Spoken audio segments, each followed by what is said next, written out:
ก่นแข็งไอ้ก็เครื่องกองกลางพร้อมเจมือเตะๆนี่แหละมันหลีอ่อนกันเฮ็ดซึกลังเมืองอ่ะนะจึกคือเฮาเนี่ยนะบ่มาตัวจังนั้นนะมันหลีศิลาเตะๆค่ะนะก้อยก็เฮาคำบ่ได้ต่อให้เฮาก็เฮ็ดซึกนี่ก็มันถึงมีซึกจุ่มกับจุ่มมาแกนะมันเอาอาสาเขาเอาค่ายามเฮากับเปลี่ยนหลายกันเก่าย้อนมื้อจังนั้นเลยเป็นถึงมาก็เอาตั้งหน้าปอเป็นมาวางมื้อนะปืนก็เอาตายก็นะตรงว่าเตะๆในปริกเมืองไทยได้มันลีกูดันปริกมานเขาโลนะปริกมานเนี่ยตกคอกคือแหมก้าในมาปอจังเอากันตายง่ายขนาดนะปริกเมืองไทยเนี่ยเขามีอาณาตันตาเดียวตายนะเพิ่นก็ย่อไปมอกตกคอยบ่ถึงขิงข้าวเพิ่นส่งออกให้นั่นแหละก็มันลีกูจังล่ะมันลีกูที่ว่าเฮาได้ซุ่มเงินเฮาซุ่มข้าวยามเฮานะเฮาซุ่มอาณาการเฮานั่นขนาดเนาะย้อนบ่จังนั้นแหละเฮาคำอาหารจังไหนเนี่ยสังเกตว่ากวนหลวงเมืองใต้เฮาเขาลูกหลานเขามาทบจังนั้นเนี่ยเขาลูกหลานเขาได้รัดนี่เขาไล่ว่าหลวงพ่อมันก็เนาะโปก็ได้เฒ่าได้ตายไปเท่าว่าเนี่ยนะด้วยขันจื้อเครือเป็นจังไหนเนี่ยลูกหลานเขาสั่งว่าเขามาทบจังไหนก็เขาสั่งเมื่อรัดในโปมีเขาให้เขามาพร้อมกันในกวนหลวงเขาเนี่ยก็ตาได้ทบจังนั้นเนี่ยมันทบอะไรเขานะเลี้ยงไว้ลุ่มลาไว้ว่าดันไข่ในหินเขาแหละเนาะคนลุ่มลากันนี่จังนั้นย้อนบ่จังอะไรเนี่ยเขาได้เป็นเที่ยงการยานเมืองในเสตาก็ก้อยกาเขาเป็นกวนฮักจื้อคือใต้ในเขาอยู่วนว่าเขาก็ยอมไผเพราะว่าขาจอยอะไรขาตื่นจอยเพราะว่ามันจอยอะไรเนี่ยก็ห่ำจังขนาดนะวางเมียวเนี่ยมันอยู่ที่ปักเปิงเบิ้นเขาโลป้อได้ว่าจังนั้นรู้ให้ไหนเนี่ยมันไล่เปิ้นเอาว่าขนาดเนาะเปิ้นเอาว่าได้ที่จอยอะไรช่องตั้งแล้วเนี่ยเขามีน้ำใจใครจอยเต็มที่ค่ะนะเขาขาก็หันกันก็อีรู้กันเนาะนะมันจึงมีพี่มีน้องในเพราะว่าฮู้ว่ามันก็ตกคอกจังนั้นจังไรเนี่ยเพราะว่ามันเป็นก้นหลีกับเฮาว่าเนาะเพราะว่าเป็นก้นดิมกันลับกับจนกับพิษภัยในจอยแถมกันเฮาว่าเอาเขาออกมาอะไรก็จอยกับหลีกับใจปันอยากก็ซื้อข้าวซื้อน้ำกับผักกันก็ยังดีค่ะนะเพราะว่าเฮากับด้วยในคอกันได้ส่วนใหญ่มันเป็นเจ้าคือใต้เลยคนเมืองใต้เฮาค่ะเนาะเป็นคนพี่น้องปาโอ้ว่าพี่น้องตาอ้างว่าพี่น้องใต้ว่าในนำเรือเปือนค่ะในเกียงใหม่เนี่ยนะครับนะย้อนบ่จังนั้นแลเนี่ยเฮาค่ะใครให้มาฝากปันใครมาฝากฟังปันพอมีพี่น้องคนในเมืองใต้เฮาค่ะเนี่ยปีในเส้นตั้งอันเป็นเส้นตั้งหลักๆมันเนี่ยปวีไลไฮเวย์นะสังเกตว่าเฮาอยู่มันใจว่าเฮากินปิยามานั่นมันก็เล่ามาเนี่ยนะเฮารู้ฮู้ตัวเฮากำไรเหลือนำกา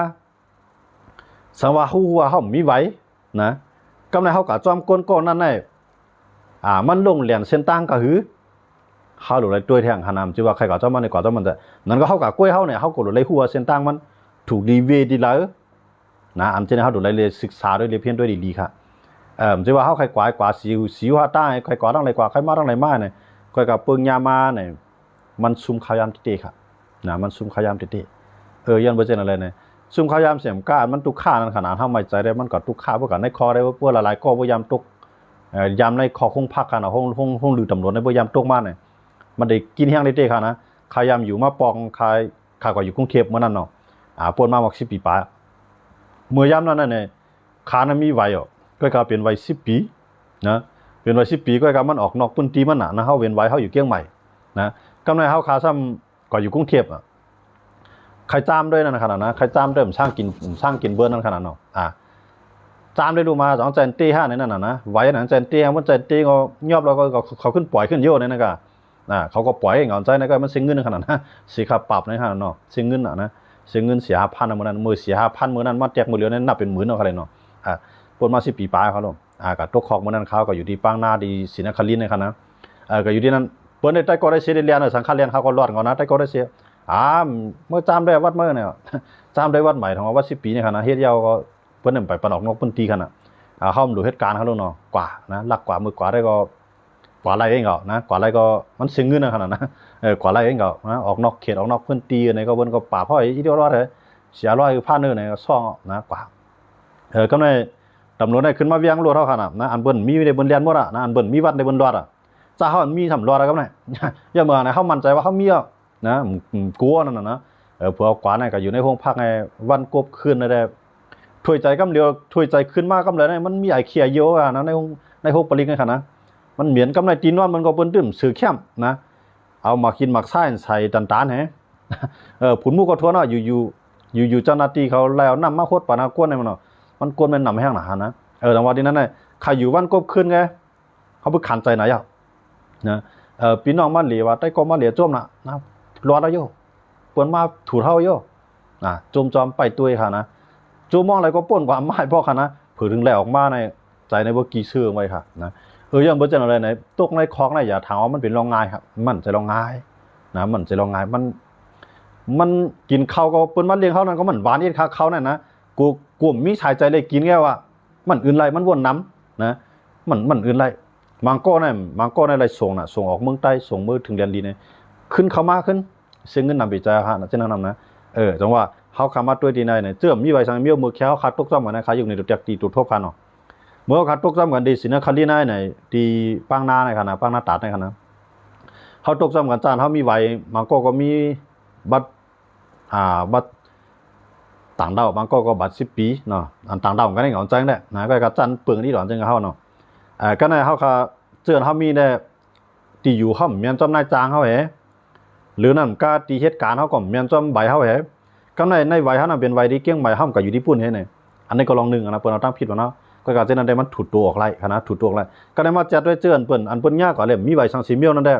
เขาคัดคืนทั้งกล้วยเขาคัดอยู่กล้วยเขาแทงห้องแล้วก็ส่งออกนะส่งออกทั้งเมืองใต้นะพวกลาดว่าเขามาทั้งลานน้องเขาได้ส่งทั้งลานน้องพวกลาดว่าเขามาทั้งเมษายส่งเมษายพวกลาดว่าเขามาทั้งเมียวตีเขาได้ส่งทั้งเมียวตีเมื่อว่าลาดมาทั้งน้องอุกเขาได้ส่งทั้งน้องอุกกำนำด้วยคำพ่อส่งน้องอุกในย้อนไปทางน้องอุกนั้นมันเป็นหลานเป็นนักการครับมันเป็นหลานรักเขาก็กำนำด้วยมันได้มือทั้งเมษายครับนะมือเดียงมือทั้งเมษายมือทั้งตะคีเรียกค่ะเนาะอันนั้นจะได้เนี่ยเฮาคาใครพังคนเมืองใต้คาเต้ค่ะนะพวกตกคอกนั้นมันจูมองเหลียวก็มันขันใจนะค่ะพี่น้องเขาซึ่งคือลาในเปิ้นเอากะอยู่นั่นในมันมีว่าตาได้เลยอาบน้ำฮะนะในห้องพักนั้นถึงมีอาบน้ำว่ามันก็ในไอตัวไอคิงก็เมียนเขาเนาะมันอาบน้ำเขานะไอตัวไอคิงไอกิงเฮว่าไอซังมูกูจะกูลองก็ก็นั่งขี้ก็นั่งกินข้าวนะมันจะคือกันนะมันเบิ่นตั้งใจเฮ็ดให้มันทุกค่าขนาดในห้องพักนั้นมันบอกว่ามันเป็นงานรีบันนึงนะอันนั้นได้ตีตัวขาวทบมากกับเฮาว่าเนาะอันนั้นย่างดีเฮาเป็นกำลำเดียวเฮาก็อยู่ในคอกต้อมกันนั้นมันจะมีกวนไตเฮาคา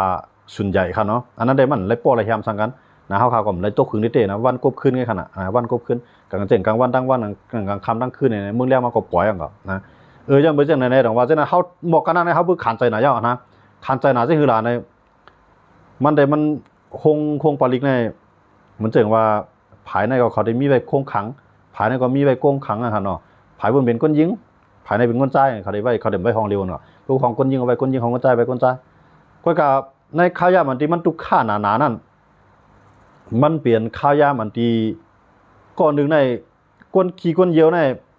น้ำในมันมีอันถอกมันติวาฮะนะมันเปียงปอนั่นขนาดเนาะไอเคียเยอะนะมันขึ้นมาได้ถวยใจได้มันนึกไอเคียเยี่ยวกูข้าวยามนั่นค่ะนะจูกับไปนอนรับแบบมันแหนะถวยใจเมื่อเขาตึกรับเมื่อตึกมื่นตาเขาเมื่อไปรับลงก่อนนั่นแหละมันจึงมีไอเคียเยี่ยวแว่ะนะถวยใจกับก็ไอหือไอไข่ไอกิ่งที่ไอสังมุมีกูเมียวนะว่ากวนในมันตึกเหตุการณ์ในออกมาก็มันไรมีเลยเฮาหลุดไล่โค้ยก่อนเฮาหลุดอับน้ำไปก่อนมันไล่ค่ะเลยเนาะก็ไล่จ้อมเบื่อนะว่าในห้องลือเช้านะเอาในห้องลือเช้าแต่ในห้องปลิกห้องลือตำรวจนะเนี่ยไรว่าเป็นอันขานเจอขานคอดินะพวกพี่น้องมาหลีในเอาเข้ารีพักวันมาเยี่ยมมาใจเนี่ยเป็กซ้ำออกอะไรก็ย่ามันมีเฮียงใจค่ะนะสังว่ามีพี่น้องนะมีได้ก็ได้เชเนี่ยตกกว่าเนี่ยอย่าไปปล่อยพากันในกว่าลีกับใจกันได้ลีที่สุดในครับเนาะลีกับใจกันเป็กซ้ำเอาออกอะไรก็ย่าเนี่ยให้เขาไล่มีตีใจใหญ่นะให้เขามีเฮียงใจขนาดเนาะพอมาวนด้วยได้ก้นนำมาเนาะมันก็ลัดโคมันก็ลัดให้ขนาดไม่มีกูเมียวขนาดนะมันก็ในให้มีเฮียงใจเมื่อก็ได้ให้ก็มอกกันนั่นเอาได้ขู่ก็มอกกันนั่นแค่เนี่ยปัญหาใจตัวเก่านั่นขนาดนะเพราะอยู่ในห้องพักในขนาดอันนั้นก็อย่าไปให้ไรทั่วไรย่านั่นขนาดเนาะอันนั้นก็เอาตัวทั่วเขาเสียขยุ่มยำวันอะไรก็ได้ย้ำทั่วมาเนาะมันก็ได้ไปได้ย่าด้วยก็ได้ใครจ้ำด้วยก็ได้มีค่ะเนาะย้อนไปเช่นอะไรในข้าวใครฝากวันคนเมืองใต้คาในเรือน5 ปีในนะลำลองเต้ที่เมืองเกียงใหม่นะถ้าได้เปิ้นเอากว่าอยู่3 ชั่วโมงกว่าที่มีสอดปุ่นนะครับว่าพี่น้องเขาว่าคั่นนะนั้นบางปอกได้บางก็ได้มือกูปอกเนาะมือกูปอกได้มันตั้นในโต๊ะก่อนเขากูปอกได้ย้อนอุบมันอุบไล่คั่นน่ะกูปอกกระวนมาหั่นนะมือเหลือได้มันไล่นะมือเหลือได้มันไล่อันนั้นแน่ข่าวไม่ใจตอนตาคนเมืองใต้คั่นมันอุบไล่มือเหลือนะย้อนบ่จังได๋เนาะว่าพวกเข้ากว่านี่ก็เพิ่นกวนไปมันก็กางงอกกางง่ายดันตานก็กวนไปคอกก็ลืมเฮาออกกำแล้วนะกัดใครมาใจก็ในพวกหันหน้าหันตาเนาะเขาลืมพ่อมานะจังว่าอันนั้นน่ะเฮามันลืมอะไรเปิ้นเขาโลเนาะเปิ้นลืมพ่อออกจังว่าเขาโลนะ ยันบ่จังได๋ดอกว่าจังนั้นเฮาคาใครจอยกันเฮาคาใครแถมกันจังได๋เนี่ยมันเหมือนหนังใจเฮาเย้าเนี่ยยันบ่จังได๋ดอกว่าไก่เพไฮเวย์เพจำเพอย่าเวเพเนี่ยบ่จำว่ามันจังเวนั่นคั่นน่ะเนาะมือมอนตึกไก่นั่นเนี่ยห้อยอันกันเงื่องเวไว้ในคั่นเนาะยันบ่จังได๋ตีกว่าไล่มาหลายวัดไว้ปากกับตูตาเสนะกำไรปปากกับตูในเหมือนจังนั้นบ่เหลือในกำนำในมันมีไว้เนียมลีดมันก้อยนะไว้ลงลายมือไว้เฮ็ดสร้างไปเอาขวางเฮาเพิ่นเฮ็ดประมาณนั้นน่ะใส่ไว้เข้มๆเอาจีอย่าไปให้มันย่ำน้ำอย่าให้มันเป็นลายค่ะนะมันมีไหนมันมีจังเติมจังในยันบ่จังได๋ดอกว่าเฮ็ดปันเข้มๆโหปันเข้มๆใส่ถุงลุดจิเว้เนาะอย่าไปให้น้ำข้าวน้ำยำละๆน่ะป้าติดตูไว้ตาสิเจ้าก็อย่าไปเอาขายค่ะนะดอกว่านั้นมันลำลองในปีไหนค่ะเนาะสร้างแก่นปีไหนเนี่ยอันความหมายของเพิ่นได้ลงบองจึงเพิ่นได้เพิ่นว่าคนเมืองในให้หลีกันได้เต็มที่เกี่ยวกันได้เต็มที่ก้อยกาจะได้มีไว้กับตูเต็มทนหรือนำก็เตรียมไรกินเหล้าเตรียมไรพิษกันนั่นขนาดความหมายของเพิ่นนะตรงว่าอย่าไปให้มีคนกินเหล้าพิษกันเอากันตายอย่าไปให้มีคนกินเหล้าเฮาโลดใกล้ผ่ากันไรรู้ไรชุ่มนั่นขนาดเนาะตรงว่าเพิ่นนำสร้างมาที่เจ้าหน้าที่เขาในเจ้าหน้าที่เขาได้ยุ่มเปื้อมบ่ไรคืออะไรเงินใส่ท้องนำนะมันก็จำเป็นจังนั้นนั่นน่ะเนาะนั่นได้เฮาคาใครฟังบ้านคนเมืองไทยคากล้วยเนาะอันนั้นได้มันเป็นหน้าที่ของเพิ่นก็ได้เฮ็ดตอนตาข่มลมนั่นขนาดเนาะพวกเฮามีเตรียมไว้กูเมียวเนาะอันไรเสียมว่านะพอหำเตรียมทนก็ดีมันเรียบเงื่องไรไทยเงื่องอย่าไปว่าก็จุนตามด้วยอย่าไปว่านะยอมผือกระด้างซื้อเลยญาเพได้กว่าด้างกวดได้ฮอดเอาเหมือนกันได้เอาด้างกวดนั่นน่ะดีที่สุดอ่ะนะอันนั้นใครฝากบ้านคนเมืองไทยค่ะนะเพราะว่าปีไหนกว่าเนาะนับตั้งแต่วันมื้อไหนกว่าเจ้าอ่ะนะวันที่11ไหนกว่าปีไหนเขาทำปันเลี้ยนนำกันนะให้โคตรนำกันเลยในค่าทาง6วันครับปีไหนครับนะก็กำนำได้ก็อันเพิ่นกะโคตรนำกันในคู่เมืองจังก็ได้มีเนาะกำนำได้ก็มื้อเดียวได้เฮาก็ด้วยได้จอมห้องนำห้องสั่งห้องนำสภาวะนั่นขนาดเนาะเพิ่นได้ก็กินก็เขียวจังนั้นนั่นก็มันติตั้งรถเพมันสูงอยู่นั่นขนาดเนาะเพราะว่าเฮากินเมาเนี่ยก็อันบ่เมานั่นก็เฮ็ดคนเฮากายก็ดีนั่นขนาดเนาะพอเมามาก็ฟังสติกันอันนั้นก็ใครฝากปันคนเมืองใต้คาเต้ครับเนาะไว้ครับขี่หมอกันนอกเสื้อในเขาตรวจป้าอยู่ค่า5 ปีอันนั้นได้มันแน่นอนเอาครับนะเพราะเขามีขี่ลวดในตัวน่ะเขามีกูเมียวอ่ะนะเขาพวกเขาใครเอาเฮาเนี่ยเขายังหาเปียตั้งพิษใส่บ้านเฮาแทนกันครับนะมีกูเมียวอ่ะบางก็เขายังว่าคือหลานในใครฟังพี่น้องใต้เฮาลวดสูนำใจจื้อสูได้นั่นล่าหากินเขาแทงนะบางก็น่ะเขาฮู้ว่าเฮามีติวอ่อนลวดนำใจจื้อสูนะใบขับขี่เมียนะไว้เหตุการณ์เมียใบหมอกก็นอกเมียเขาได้เอาหาเขาอ้างว่าใจรวดสูในสูมาขี่ได้จึงหือนะหาล็อกลายก็ในพวกเฮาใครรัดความนำเฮาก็เอาเงินเหยียดมันเข้าไว้อันนี้มันก็จังเกิดขึ้นนะอันนี้ก็เลยพังสติกันครับนะย้อนบ่จังอะไรดอกว่าอำญาเขาเนี่ยดีที่สุดเอากะเฮาใครว่าเนี่ยนะญาเขาเนี่ยดีที่สุดอ่ะเพราะว่าเฮาญาเขาเนี่ยมันเมียวก็เมียวอ่ะนะกำว่าเอาพังยางขึ้นว่าเฮ็ดให้เบิ่นใครหาลาวหาเรื่องหาตังมานะเอาพยางขึ้นว่าเนี่ยกำว่าปืดไฟว่าเฮ็ดให้นะเขามาว่าน่ะมันปักเบิงเนี่ยมันเฮ็ดมาตาบางก้อนเฮ็ดมาตากินนะปักเบิงเมียวเนี่ยนะมันจะเฮ็ดมาตาด้วยถึงคนเมืองคารุมังเมียวเนี่ยนะอันนั้นก็ใครคนเมืองแต่ค่ะฟังสติกันนำนั่นขนาดเนาะเอาค่ะอันค่าใครรัดก็คำขึ้นในค่าใครรัดลองให้พี่น้องคนเมืองแต่ฟังสติกันลองเลนะพวกกวาดลีในเฮาค่ะอย่าไปว่าอย่าไปกันลีเฮาขำบ้านนะก็กะให้มั่นใจว่าเฮามีไหวเตรียมทวนนะไหวรถไหวกาไหวฮอกกาเฮานั่นค่ะเนาะว่าเขารถก็หลมีไหวเฮารถมีก้าวหรือมีไหวฮอกกาเดี๋ยวก็วัดไหวกึกตูก็หลมีป้าแทงนั่นค่ะเนาะพวกเมาอย่าขับพวกเมาอย่าฮอเนาะพวกปันก้อนเมานั้นกำนำได้อันเมานั้นหายยาไว้ค่ะไหนว่าข้าวยามจังไหนค่ะนะ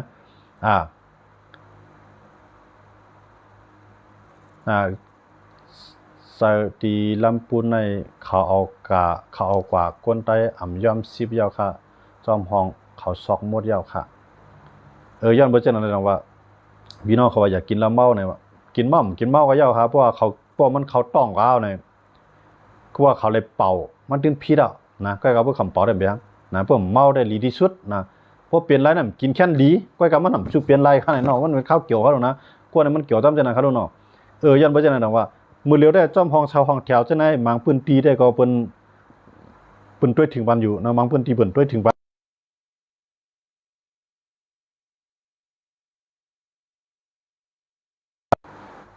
บางพื้นที่เปิ้นด้วยถึงปานน่ะย้อนบ่จังนั้นแหละให้เอาด้วยถึงตัวเฮาลีๆนี่ครับเนาะเพราะว่ามีได้ก็ได้เสกว่านะก็มือถือนะอย่าปันน้ำย้ำใส่แคมๆให้มันติดต่อกันได้ดัดสีนั่นขนาดเนาะ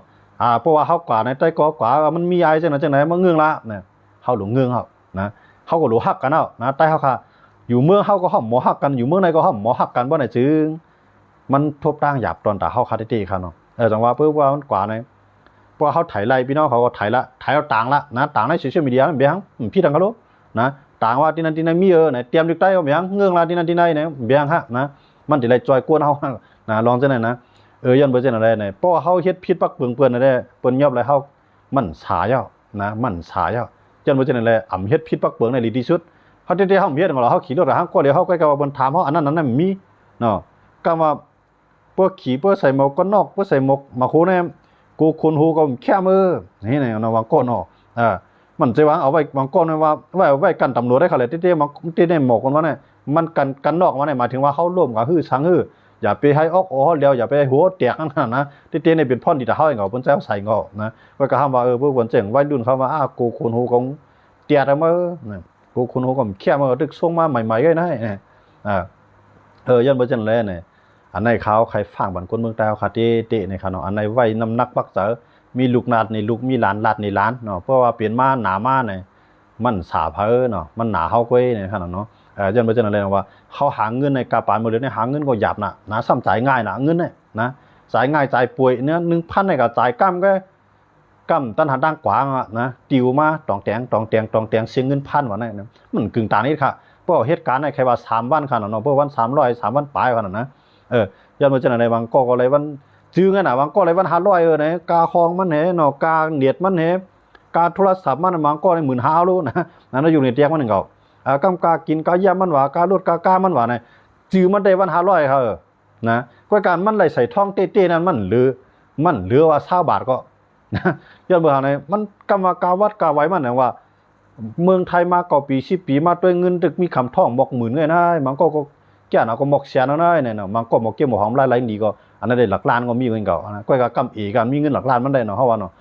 ย้อนบ่จังได๋ดอกว่ามือเฮาหานั้นมันหยาบน่ะเงินน่ะนะมาเปิ้นใครจ่ายเฮาก็กำอ้างนั่นอ้างได้ว่าเนาะก็มาเฮาเฮ็ดลีว่าก็มาเฮ็ดแค่ว่าไหนก็มาเข้าใจลำลูกใจลำเมีเขามาลงที่เฮาลากะว่ากะเปลี่ยนก็มีมาขนาดนั้น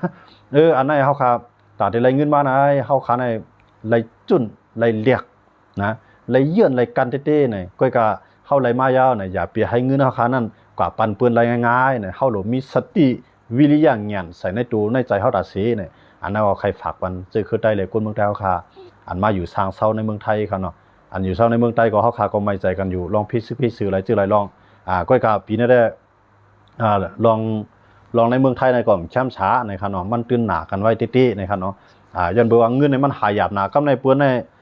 กำว่ารถก็หลูพรว่าเฮือนก็หลูพรว่าลูกก็หลูเฮียนว่ามันเปลี่ยนหลายหากินเบิ่นก็มีนะก็มามีพลือลูกมีม่วนหลายก็ซ้ำกับมีน้อยมีนางแทงหลูปันมีน้อยมีนางแทงไงเนี่ยรถก็หลูการถก็หลูปันปันเพิ่นได้ยืดขนาดกาเฮือนก็หลูพรน่ะนะหลายๆก็หลายเสียเงินอันเขาไหลมามันละอีต้องว่าซื้อในก็เป็นเส้นทางอันนึงจะมาตุ้มตื้อต่อเฮาค่ะย้อนบ่เช่นนั้นขาวขายให้คนคือใต้เฮาคนเมืองใต้เฮากูเจ้าคือค่ะเนาะเปิ้นใครก็เหลีน้ำเหลีน้องที่ไรมันจะเป็นวันนอกอำแลบผ่านกี้อำแลบผ่านลานกว่าหลีจังนั้นหลีที่สุดนะอย่าไปเข้าหลีในเมืองนะเพราะว่าเฮามั่นใจว่าเหล้ามันกินนะพยายามใส่ใส่คู่หมายเลี้ยงหมายใครหลีก็นั่นแหละกว่าละอันเบียงนะไว้กับบ่กว่านั้นก็ไว้กับตัวเฮาหลุดเต็มทวนขี่รถเครื่องหรือมีไว้รถเครื่องเต็มทวนนะตั้งหมวกกันน็อกตั้งไว้ลวดไว้ช้างเฮาอย่าไปเอาสีเขียวใส่อย่าไปเอาปั๊มใส่คณะเพราะขี่รถในคณะนะพวกบรรลักรถเฮาก็เปิ้นเอากะอ้วนเหมือนชื่อบันไลนั่นก็ฟังสตินิดนึงว่าลวดออกมานั้นเพราะว่าเฮามีไว้สมมุติสีเขียวมันคั่นเอาไว้เจ้าสีเขียวมันนั่นน่ะเฮาไถเอานาที่มันมีภาษีได้มีจื่อนั่นก้อยนะมีไว้สร้างขวัญมันไว้ภาษีมันนั่นคั่นเนาะไว้ต่อภาษีพรบนั่นคั่นนะไว้ต่อภาษีมันครับว่าเนาะไว้ต่อภาษีมันแหนไว้มีจื่อก้อนใดก้อนนึงก็เย้านะที่มีในจื่อไว้นั่นน่ะเฮาก็ไถเอกสารมาให้เนี่ยใส่ไว้ในลวดเฮาตาสินะบอกว่าไว้เฮานั้นมันครบถ้วนอยู่เปิ้นถามหาสมมุติมันค่ะซึ่งสมมุติในเพิ่นมันป้องกันมันเฮ็ดกลางตอนตาอย่าไปให้ลวดเฮาขาหายสังว่ามันหายกว่าในอย่าให้เบิ่นจังกะอ้วนไหลนะอันที่ไหนก็ปวดลองนึงว่าเปิ้นห่อมป้าคุมมือห่อมป้าไว้เขียวกับน้ำพิษก้อยก็เฮาหรือป้าจื้อนะจื้อเฮาจื้อเจ้าของลวดนั่นจื้อของเฮาไว้เป็นจื้อเจ้าของลวดนั่น เพราะว่ามันเป็นจื้อเปื้อนเล่มใจจื้อเฮาเพราะว่าเจ้าหน้าที่เขาถามอย่าไปว่าเป็นของเฮาละขิมได้ก็มาขี่ขิมปอเลี้ยงมาขี่ก็ว่าเป็นจื้อไผก็เป็นรัดจื้อก็นั่นนะใครมาใครได้ก็จังนั้นเพราะว่าเจ้าหน้าที่เขาในเขาบ่ว่าน่ะเขาได้เฮ็ดแกงหลอกเขาจังนั้นรวดในใจจื้อเชือน่ะมันก็ปองใจนะใจได้ใจรวดได้เป็นรวดมันน่ะมันเอาเงินซื้อก็กับมันใจจื้อมันขนาดมันก็นะสมว่าเป็นรวดคาเนี่ยกำในตำรวจได้เตี้ยเขากำในนะเจ้าหน้าที่เขาได้เตี้ยกว่ามาคือในรวดเมื่อรวดบนมาขี่นะจังนั้นเนี่ยหาล็อกไล่กำในหนังหูติกูนะหาล็อกไล่หนังหูติกูเพราะกูก็เขาปันเงินเอาเขาเหี่ยวยาขี้ขาลิงง่ามเอาเขานะเขาได้ชูมือกำในนะอันเจ็บใจที่ชุดเนี่ยเขาเอาเงินเท่ากับปันเปื้อนเนี่ยเขาเจ็บใจน่ะนะเพราะเขากับกินในเสียงเนี่ยเพราะเสียหลายย้อนเพราะเขาเลยกินเอาน่ะนะเพราะกับปันอันเปื้อนเนี่ยเฮ็ดสั่งไอ้เมี่ยวอะไรมากกินเนี่ยเอากับง่ายๆเจ็บใจนอนผมเล่าว่าบอกเนี่ยมันเสียหลายเดี๋ยวใจมันเจ็บใจอ่ะมันผิดใจนะอันนี้ก็ใครปันฟังพี่น้องคนเมืองใต้เขาขัดเต้กันเนาะปีใหม่สร้างแก่นปีหน้าเขาปันเรียนกันฮวดน้ำช้อนน้ำกันในปักเปิงเมืองไทยได้เขามักมันว่า6 วันค่ะเนาะกำในครั้ง6 วันมันก็เรียนเตรียมถึงมันก็เรียนเตรียมก้าเนาะกวยกาจริงมากก็เย้านะเข้ากว่าเข้าไปนั่นให้มีไว้เตรียมตัวเพราะเขามีไหนก็ให้มีใจก็เขานั่นอ่อนน้ำหนักกว่าอันตั้ง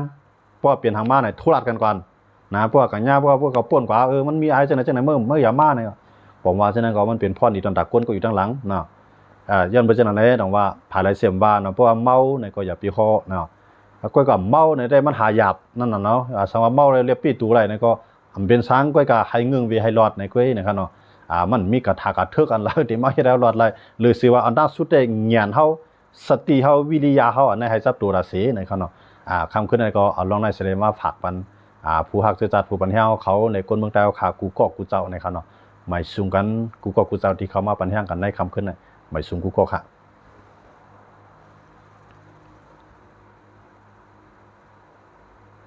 อ๋อค่ะยินจมอันต่อมาอันมาปันของตอนของผักค่ะเนาะยินจมขอบใจนำกูก็ค่ะเนาะเอาค่ะเสียงมาผมมีขยำตัน2 ให้ขึ้นมาครบทบยากันแท้งค่ะเนาะหมายสูงค่ะ